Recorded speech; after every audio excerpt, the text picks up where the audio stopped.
Trion Worlds has bought Gazillion Entertainment and has acquired all of the studio's licenses, trademarks, patents, and even the game library. This begs the question, are we about to see a Trion Worlds revival of the Marvel Heroes MMO? Let's discuss. Most of you that have played Marvel Heroes will be familiar with Gazillion Entertainment. The studio which was responsible for Marvel's only title in the MMO space was shut down last November when Disney decided to pull the plug on the license.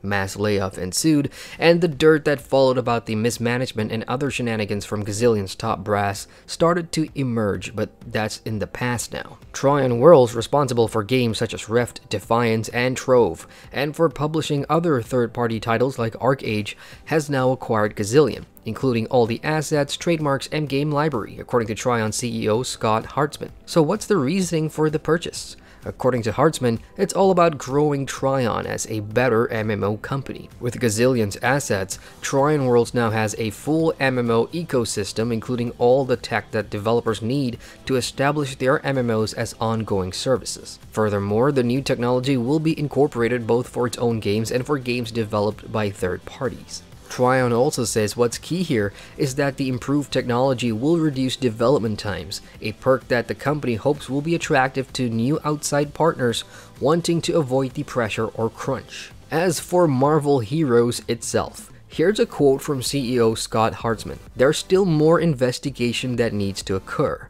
What we do know is that the company's live servers were gone prior to our discussions with them. We believe that the license agreement behind the game expired prior to our involvement as well. We're open to having conversations with any former partners of theirs to discuss ways to bring great games to life. At this time, we are focused on using the acquired technology to enhance our ability to support our current and future development partners." In short, it's unlikely that we will see a Marvel Heroes revival anytime soon, as it is not Trion's immediate priority, even if it is a big-named franchise. But that doesn't discount it from happening at all either, and this means that Trion can simply move forward with a new iteration, a new build, or a game based off Marvel Heroes, after getting Disney's cooperation and not before. So don't get your hopes too high, or high at all in fact, if you're really hoping for the old version of the game to come back. It's very, very unlikely at this point. Now, as an MMO player with no MMO game development experience whatsoever, I find this piece of news rather interesting to dissect for a couple of reasons. Firstly, the acquisition of Gazillion for its technology and infrastructure. Why was this needed at Trion to begin with? You'll note from the full report at venturebeat.com, which I'll link below, is that in nowhere does it say that this purchase was for the expertise or manpower needed for Trion's existing or future MMOs. This was all about the tech that was already there at Gazillion, which in some ways, if you look at it, can be pretty alarming. What was so attractive about Gazillion that nobody but Trion Worlds wanted? My guess would be the console tech and experience with regard to MMOs. Looking at Trion's lineup, there's a couple of multi-platform games already out, like Trove for example, and Defiance 2050. The rest of them though, like Rift and XL Games' ArcAge, are still for PC only.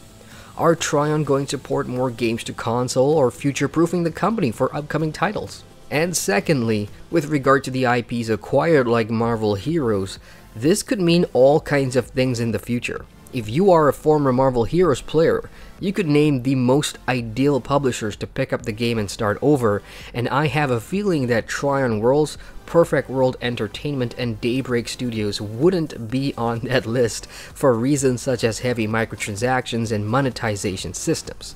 Alas, it is what it is, and we'll have to wait and see how all of this plays out.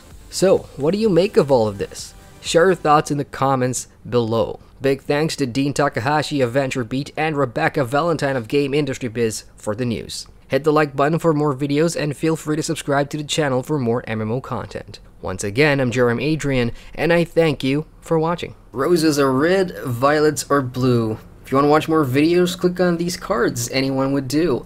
And if you want to watch more videos, subscribe to the channel with the button down here. I know you want to.